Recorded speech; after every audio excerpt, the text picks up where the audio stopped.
आपलं मन आणि आपलं शरीर याचा फार जवळचा संबंध आहे बघा.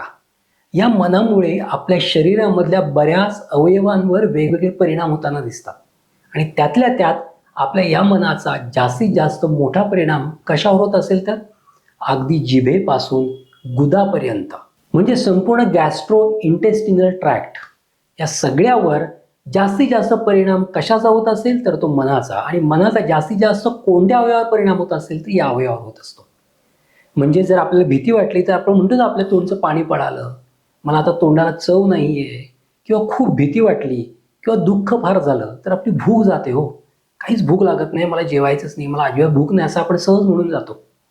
या जोडीला आपल्या तोंडाची चव जाणे, आपल्या तोंडाची वेगळी चव होणे, किंवा तोंडाला पाणी सुटणे किंवा तोंडाचं पाणी सुकणे, या सगळ्या गोष्टी आपल्या ह्या GIT-मध्ये किंवा गॅस्ट्रो इंटेस्टिनल ट्रॅक्टमध्ये होताना आपल्याला दिसतात. त्या कशामुळे तर मनामुळे. मनाच्या वेगवेगळ्या अवस्था असतात. कधी हे मन भयभीत असतं, कधी शोकाकुल असतं, कधी आनंदित असतं, कधीतरी दुःख करत असतं, शोक करत असतं.